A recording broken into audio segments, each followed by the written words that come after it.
vossa paz, Senhor Jesus. Amém. Gratificante estar aqui nessa noite, adorando e exaltando o nome dele. E a presença dele é notória no nosso meio. Amém? Medita comigo em 1 Tessalonicenses, capítulo 4, no meu versículo 16, 17, onde se encontra o tema, a qual eu gostei muito desse tema, falando sobre a vinda de Jesus, o arrebatamento da igreja que se aproxima. 1 Tessalonicenses, capítulo 4, versículo 16 e o 17. Amém? A qual diz assim, na minha tradução é um pouquinho diferente, mas o significado é o mesmo. Diz assim: porquanto o Senhor mesmo, dada a sua palavra de ordem, ouvida a voz do arcanjo e ressoada a trombeta de Deus, descerá dos céus, e os mortos em Cristo ressuscitarão primeiro. 17. Depois nós, os vivos, o que ficarmos, seremos arrebatados juntamente com ele entre as nuvens, para o encontro do Senhor nos ares, e assim estaremos para sempre com o Senhor. Amém? A igreja poder sentar em nome de Jesus. Louvo a Deus pela oportunidade que Ele me concedeu de estar aqui neste lugar. Tive outros convites onde estava, mas eu falei, não, desse eu não vou fugir, desse eu não tenho nada que vai me impedir de estar ali. Eu sei que na minha igreja tem a festividade da Alma d'Eva, mas eu estou aqui debaixo da obediência e da bênção do meu pastor. É porque eu expliquei a minha situação para ele. Falei, pastor, dessa vez eu não posso deixar de ir. E uma coisa, pastora Zuma, que o pastor conhecido de todos aqui, disse para mim, irmã Rose, vai, você vai gostar muito. Só que eu estava sentada ali e eu pensei numa coisa, eu vou chegar lá no Parque Amorim e vou decepcioná-lo. Eu vou dizer, pastor, eu não gostei, eu amei aquele culto. Sabe por quê, irmãos? O cartão postal de uma igreja é a recepção. Se você é bem recebido no lugar, você tem o prazer de voltar a este lugar. E eu me senti tão bem neste lugar, a presença de Deus tão notória, um lugar tão aconchegante, que eu falei, Senhor, eu vou dizer, pastor, eu não gostei, eu amei. Louvado seja o nome do Senhor. Quero desde já parabenizar o conjunto El Shaddai, por mais uma etapa, por mais nenhum desafio vencido. Eu sei que não é fácil, é difícil, é ensaio, é cansativo. São lágrimas derramadas, eu não tenho dúvida disso, mas eu quero dizer para vocês nessa noite que a recompensa ela vem do Senhor. Nós vamos entender um pouquinho isso no decorrer da mensagem, que as nossas obras serão provadas lá no Tribunal de Cristo, e que o próprio Jesus disse, eis que cedo venho, e o meu galardão está comigo para dar a cada um segundo a sua obra. Então não é o que fazemos, é como fazemos. Por isso que Paulo disse, quer comais, quer bebais, fazei tudo para a glória de Deus. Então eu sei que aqui nessa noite poderia ter até um pregador da mídia famoso, poderia ter um cantor famoso, mas não interessa essas coisas, porque a única estrela que brilha aqui neste lugar é Jesus. Ele diz para mim e para você nessa noite, eu sou uma resplandecente estrela da manhã, e ninguém apaga o brilho de Jesus. Louvado e agradecido é o nome do Senhor. Adoração exclusivamente a Ele. Irmãos, eu confesso que quando eu recebi esse tema, até a Cláudia me deu, eu respondi, eu falei, eu amo falar acerca da vida de Jesus, eu amo essa área da teologia que chama-se escatologia. E ontem eu estava ali em Parque Capuã, o tema também falava sobre a vida de Jesus. E eu fiquei feliz porque nos últimos dias que nós estamos vivendo, em que o povo está envolto ao materialismo, o povo está envolto ao egoísmo, à teologia da prosperidade, coisas somente aqui nessa terra. Tem tanto crente achando bom essa terra, que está fazendo da terra um paraíso e já se esqueceu do céu. Mas eu louvo a Deus que o primeiro louvor que eu ouvi aqui dos jovens foi o seguinte, foi falando do céu, das maravilhas do céu. E eu glorifico glorifico ao Senhor por esse despertamento nessa noite. Porque basta de mensagens motivacionais, basta de mensagem de entretenimento. Nós precisamos de um despertamento para o arrebatamento. Louvado seja o nome do Senhor. E o apóstolo Paulo, falando acerca dessa igreja de Tessalônica, se você estudar um pouquinho sobre a primeira carta que Paulo escreveu a Tessalônica, se você entrar, navegar dentro dessas mensagens aqui, irmãos, eu estudando sobre isso aqui, eu falei, meu Deus, como que eu queria fazer parte um dia do culto de Tessalônica. Porque Paulo começa a dizer que aquela igreja era uma igreja jovem na fé, e ele ali exortando o povo a continuar fiel ao Senhor, a multiplicar a sua fidelidade. Paulo ele diz que eles tinham as 3 bases da vida cristã, que é a fé, que é o amor e a esperança. E em meio à tribulação, em meio às perseguições, eles continuavam perseverantes. Eu imagino que a qualquer lugar que eles passavam nas ruas da cidade de Tessalônica, alguém cumprimentava e dizia, aquele povo ali faz parte da igreja de Tessalônica, aquele povo lá, um povo fiel, um povo fervoroso, todo mundo está vindo contra eles, mas eles estão sendo fiel para permanecendo até o fim. Então Paulo os elogia e os encoraja a continuar firme, a ponto de dizer a eles, orai sem cessar, regozijai-vos, alegrai-vos sempre, não importa as circunstâncias, estejam alegres. E no finalzinho, onde está o tema, Paulo fala acerca da vinda de Jesus. E aquele povo tinha tanta sede da presença de Deus, tanta expectativa pela vinda de Jesus, que eles começaram a interrogar Paulo, dizendo assim, e aqueles que morreram? Será que não vai participar da grandiosidade do arrebatamento? Aí Paulo começa escrevendo no capítulo 4, versículo 12, 13, que introduz esse tema dizendo, não queremos que vós sejais ignorantes acerca dos que já dormem, para que ninguém se entristeça e ninguém fique sem esperança. E Paulo diz assim, porque se cremos que Cristo morreu e ressuscitou, aqueles que em Cristo morreu, aquele que em Cristo dorme, também há de ressuscitar. Deus há de trazer junto com Jesus, ou seja, o povo estava preocupado, como é que vai ficar aqueles que já morreram? Mas é um segredo, aqueles que morreram em Cristo. Porque, irmãos, eu estava até conversando esses dias com meu esposo, nós temos que viver em santidade. No meio de um mundo corrompido, no meio de uma geração corrompida, o homossexualismo está galopante, a imoralidade está terrível, nós temos que viver em santidade. Porque eu estava observando esses dias, às vezes a gente fala de uma pessoa, fulano tem um caráter difícil, não dá para lidar com essa pessoa, mas quando a pessoa está dentro do caixão, a pessoa morre, ela começa a ser santa. Vocês já repararam isso? Fulano é uma pessoa difícil. Aí a gente vai do velório e então, mas fulano era tão bom, fulano era tão guerreiro, fulano era tão santo. Não, nós temos que ser reconhecidos como santo agora. É agora, no presente, na vida, nós temos que ser reconhecidos como santo. Como foi Eliseu, passarinho santo, homem de Deus. Glória a Deus. Aí nós usamos de hipocrisia e dizemos assim, fulano morreu, mas não tem importância não, ele morreu com Jesus. Não basta morrer com Jesus. O que Paulo nos ensina nessa noite é morrer em Cristo, porque há uma diferença de você andar com Jesus e de você estar em Jesus. Andar com Jesus é somente aquelas pessoas que estão em busca daquilo que Deus pode dar, somente por interesse, busca por interesse. Mas estar em Cristo Jesus é andar como Ele andou, obedecer como Ele obedeceu, amar como Ele amou. É aquilo que Paulo disse aos Colossenses, é estar arraigados e edificados nele.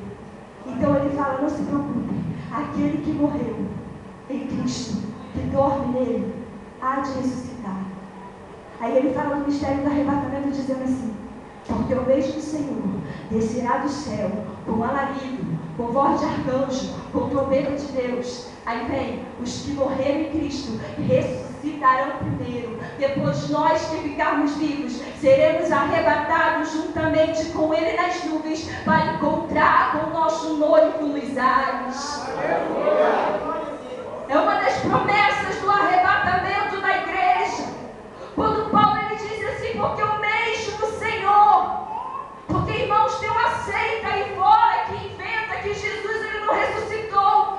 Deus apenas criou aquele Jesus ressuscitado para agradar os discípulos. E no momento da ascensão, Jesus explodiu em gases. Tem aí essa seita ensinando isso. Eles não creem em Jesus como Senhor, creem apenas como profeta. Eu já sei até que você descobriu que seita é essa.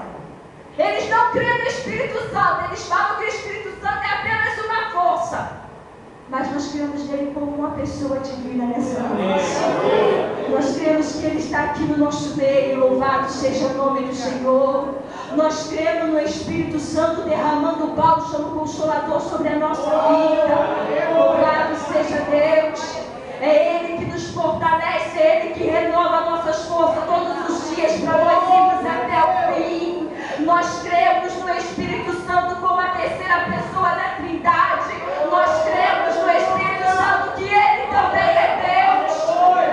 Louvado seja o nome do Senhor.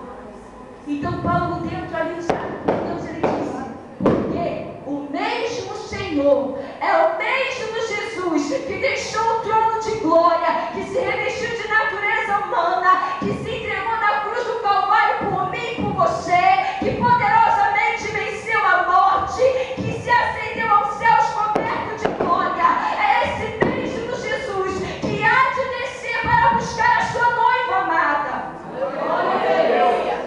E nós, como noiva do Cordeiro, nós temos que estar preparados. Jesus não vem buscar quem está se preparando. Jesus vem buscar quem já está preparado. Você se lembra das 10 virgens? 5 prudentes, 5 loucas. As prudentes tinham azeite de reserva. As prudentes tinham compromisso. As prudentes se preocuparam com todas as coisas. Levaram as lâmpadas, tinha azeite na lâmpada, mas também tinha azeite de reserva. O que se passaram? Talvez se acontecer um imprevisto, nós temos o nosso azeite de reserva. E nós sabemos que azeite é um dos símbolos do Espírito Santo. Então, irmãos, não adianta ter somente a lâmpada. Não adianta ter somente a aparência. Tem que ter azeite na lâmpada. Tem que ter azeite. Jesus vem buscar a noiva e a sua lamparina tem que estar cheio de azeite. Tem que haver preparo espiritual. Tem que ter vigilância. E elas estavam no mesmo propósito. Nós vamos para o mesmo lugar, se encontrar com o noivo. E essas 10 virgens eram apenas as damas, que naquela época havia esse cerimonial do noivo vir buscar os convidados e ir a caminho. A estrada era escura, tinha que ter a lâmpada para iluminar o caminho. E a Bíblia diz que tardando-se o noivo, todas elas foram dormir, as 10 dormiram. Mas houve-se um brado, houve-se um grito dizendo, aí vem o noivo. Alguém gritou dizendo, aí vem o noivo. E todas elas se levantaram. As prudentes estavam com as suas lâmpadas acesas. As prudentes estavam com as suas lâmpadas de luzente. Enquanto das loucas estava se apagando. Aí elas viram para as prudentes e dizem assim, olha, me dá aí. Me dá um pouco do vosso azeite, porque as nossas lâmpadas estão se apagando. E elas disseram assim, não, a gente não pode fazer isso. Sabe por quê? Esse azeite não se negocia, esse azeite não se vende, esse azeite não se transfere. Ou você tem esse azeite ou não tem? Talvez pelos derradeiros da vida, pelas coisas que nós passamos no nosso dia a dia. Às vezes o azeite acabou e você nem percebeu. Mas se você ainda tem um pouquinho de azeite na tua botija, o Senhor ele é poderoso para multiplicar esse azeite. O Senhor Jesus nessa noite ele é poderoso para renovar o teu azeite. Deus é poderoso para renovar as tuas forças espirituais nessa noite, irmãos. Porque a igreja precisa estar de pé, mesmo perseguida, mesmo desamparada pelo mundo. Nós não estamos aqui para agradar o mundo, mas nós estamos aqui para impactar o mundo com a nossa diferença. Por isso Jesus disse que nós somos o sal.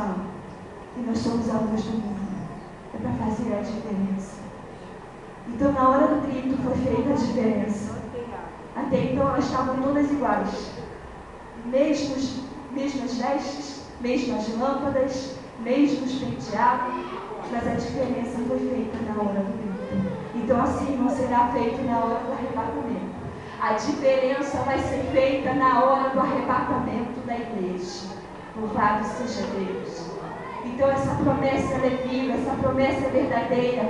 Muitos já não creem mais no arrebatamento da igreja, mas a pessoa crendo ou não crendo, eu quero dizer que Jesus ele está voltando. Jesus ele vem buscar a sua igreja. Louvado seja o nome do Senhor. Jesus vem buscar a sua noiva lavada, remida no sangue dele precioso. Apóstolo João diz que aquele que nos amou e nos comprou com esse sangue, ele vem nos buscar, irmãos. E nós estamos vendo os sinais indicando que Jesus ele vem. Louvado seja o nome do Senhor. E o arrebatamento da igreja é a porta do céu aberta para a noiva entrar. O arrebatamento da igreja é a nossa bem-aventurada esperança. Louvado seja o nome do Senhor. O arrebatamento da igreja é a maior promessa que a igreja tem. Talvez você diga assim, irmão Rose, eu tenho uma promessa sim de ter uma casa muito boa, de ter um carro muito bom, amém, irmãos? Deus é poderoso para te abençoar nesse negócio aí. Mas a maior promessa que eu e você temos é de ver o nosso mestre face a face, frente a frente. Louvado seja o nome do Senhor. Aleluia. Será que você pode se desligar um pouquinho da terra e pensar o que Deus tem preparado para nós? Aleluia! Irmãos, o que o Senhor tem preparado para nós são algo especial que o mundo nunca vai poder nos concluir. O que Deus tem preparado para nós, somente a noiva do Cordeiro vai contemplar naquele grande dia. Somente a noiva do Cordeiro vai ouvir o toque da trompeta. O mundo que ficar aqui no arrebatamento não vai entender o que está acontecendo. Aleluia. Você pode imaginar a catástrofe que vai ser aqui após o arrebatamento. Para nós, os salvos em Cristo Jesus, será momento de glória. Mas para aquele que ficar, que está vivendo os devaneios desta vida, aquele que ficar, vai ser momento de dor, momento de tristeza, porque o arrebatamento é iminente, ou seja, vai ser a qualquer momento. E o arrebatamento da igreja será rápido, é a primeira etapa, rápido. Paulo disse que será no momento, irmãos, o momento é a fração indefinida de tempo. Vai ser no momento, no abrir e fechar de olhos, antes a última trombeta, a trombeta chorar, os mortos ressuscitarão incorruptíveis, e nós, do que ficarmos vivos, seremos transformados. Será rápido. Aí Jesus ensinando para os discípulos diz assim, ó, como um relâmpago sai do Oriente, se mostra pelo Ocidente, assim será a vida do Filho do Homem. Então por isso que eu digo, no momento do arrebatamento não vai ter tempo para preparação espiritual. Jesus vem buscar aquele que já está preparado. Será rápido. Segunda etapa, será secreto. Quando você ouvir alguém dizer assim, mas sim, irmão Rose, da Bíblia diz que todo olho verá, não. Arrebatamento é para a noiva do Cordeiro. Arrebatamento é só para a igreja. Só a igreja vai entender esse mistério. O mundo não vai saber, o mundo vai sentir falta dos entes queridos. E talvez, na reportagem, nas emissoras de TV, eles vão ouvir dizer assim, aconteceu algo extraordinário, fenomenal. Alguém vai dizer que foi disco voador. Alguém vai dizer que o povo foi abduzido. Mas aqueles crentes que viveram relaxadamente, aqueles que se desviaram dessa palavra do caminho do Senhor, vão entender e vão dizer, Jesus buscou a sua noiva amada.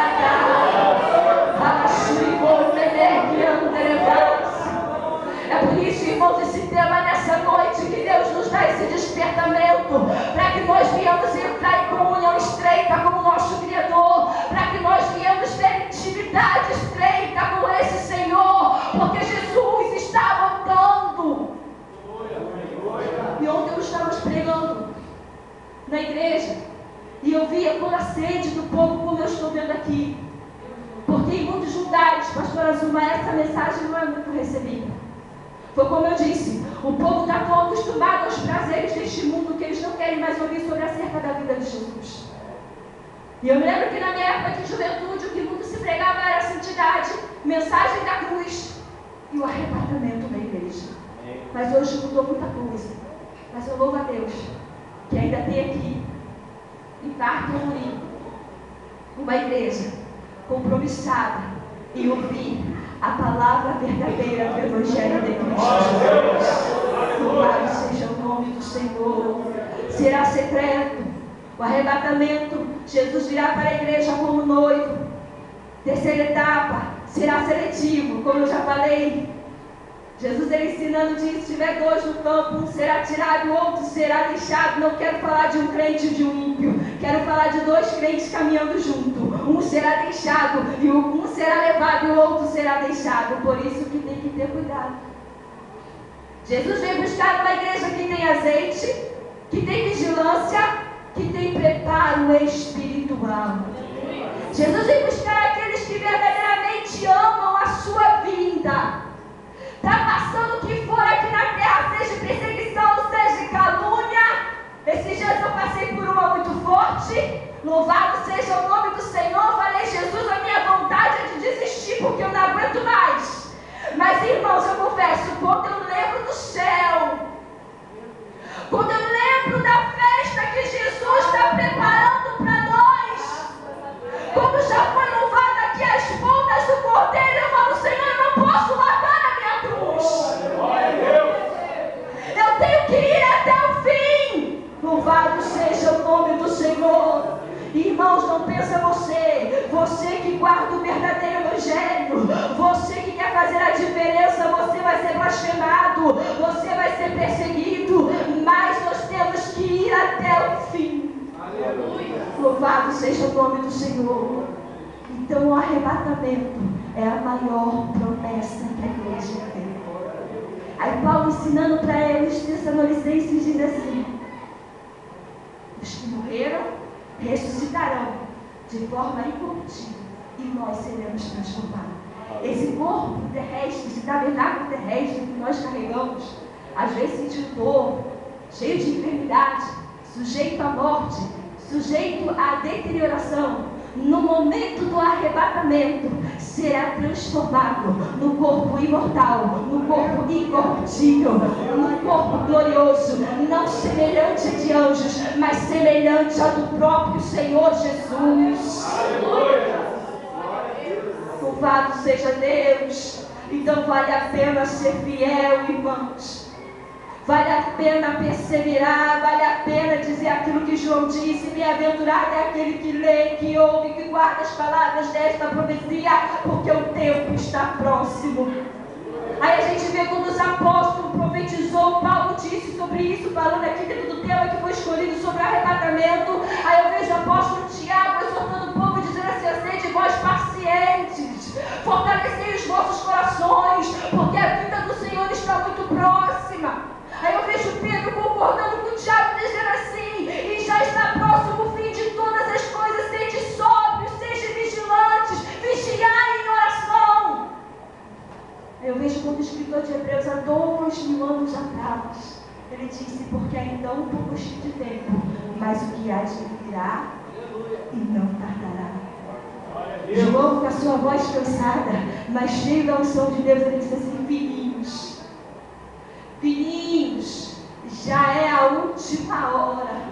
Louvado seja o nome do Senhor. Irmãos, depois que a igreja for arrebatada, a Bíblia diz que nós vamos se juntar juntamente. Os que estiverem vivos serão juntar num só, num povo só, juntamente com os mortos ressuscitados, a encontrar com Jesus nos ares.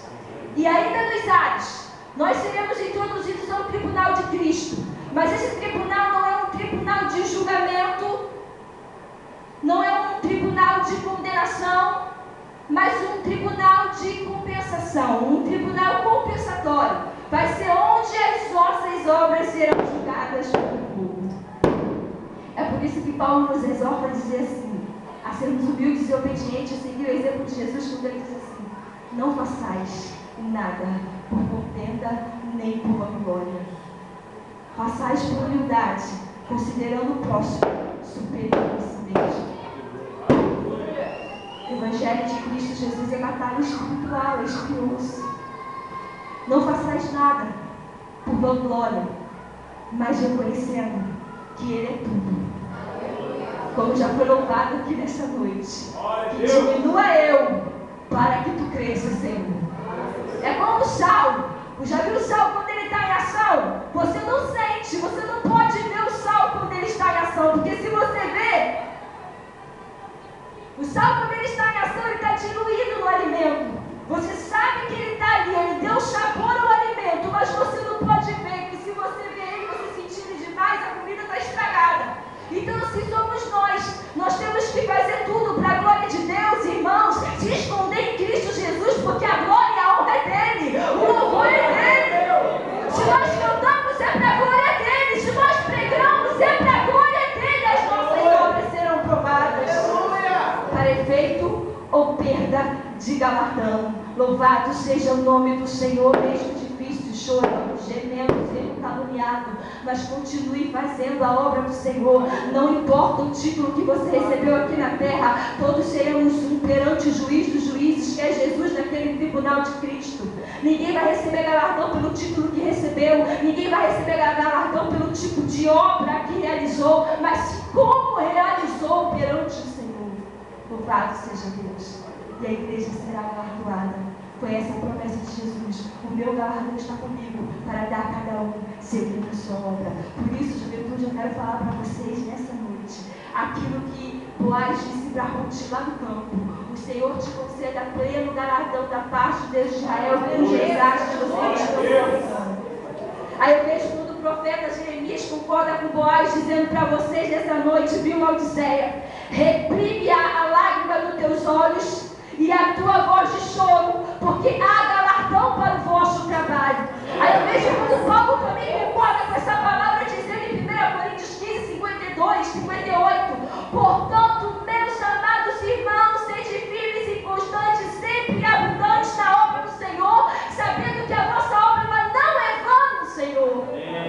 Aí, como eu já falei, aquele que faz promessa tem tempo e prazer de fazer promessa. E também tem tempo e prazer de fazer cumprir cada uma das suas promessas diz. Meu galardão está comigo para dar cada um segundo a sua obra. Após o arrebatamento, a igreja será introduzida no tribunal de Cristo.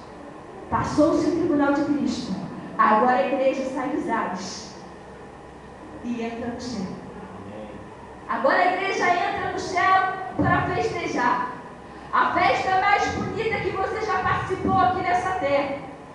O casamento mais lindo que você chorou ao ver a noiva entrar, que você chorou com todos os arranjos musicais, tudo que você já viu aqui nessa terra, não é semelhante ao que vai acontecer lá. Essa festa, irmãos, que até o universo vai ter que se prostrar e reconhecer Jesus como Senhor. Essa festa chama-se as bodas do Cordeiro, no momento em que nós seremos introduzidos à sala do banquete, no momento em que nós estaremos com o nosso noivo, a noiva que somos nós, seremos o centro das atenções juntamente com o noivo. Será o momento em que Jesus irá nos apresentar ao Pai. Aleluia! E nós, irmãs, as mulheres aqui vão concordar comigo, se não concordar, elas estão mentindo. Principalmente dia de domingo, a gente abre o guarda-roupa, às vezes tem roupa etiquetada ainda, nós abrimos e falamos assim, meu Deus do céu, eu não tenho roupa para ir para a igreja. Eu não faço isso. Eu não tenho roupa para ir para a igreja. Alguém falou, fala dele. Às vezes o sapato ele está com a etiqueta da C&A. E a gente fala assim, meu Deus, eu não tenho sapato para ir para a igreja. Não é assim. Se tiver uma festa, então, se tiver roupa, tem que ter cabeleireiro. Se não tiver cabeleireiro, ninguém vai. É mentira, mas não é. Isso é coisa de mulher, irmãos. Não tenta entender a mulher, não, que mulher é algo complicado mesmo. Eu sei. Mas, irmãos, nas bodas do Cordeiro, A Bíblia diz, apóstolo João tendo aquela visão lá em Apocalipse capítulo 19, ele disse assim, eu vi com uma voz de muitas águas, e o povo se regozijava, o povo se alegrava, o povo dizia, aleluia, aleluia, o Senhor Deus já reina. E ele disse assim, eu vi a igreja vestida de vestes de linho fino, puro, resplandecente. Nós não vamos se preocupar com roupa como se preocupamos aqui na terra. Nós teremos o nosso corpo transformado e seremos vestidos de vestes de linho fino, resplandecente, que significa a justiça dos santos. Irmãos, imagine essa festa, nós seremos servidos pelo nosso próprio mestre. Aí às vezes nós vemos assim o privilégio somente de entrar no céu para andar em ruas de ouro. Não. Nosso maior privilégio aqui nessa noite, irmãos, é ver o nosso Jesus face a face. É vê-lo ele frente a frente. Louvado seja o nome do Senhor. E nós seremos introduzidos no céu, porque o céu é a nossa pátria futura. O céu é a morada dos anjos. No céu é onde está a nossa herança, uma herança incorruptível, que não pode murchar, que não pode se corromper, que o Senhor tem guardado para cada um de nós. O céu é o palácio do nosso grande rei. O céu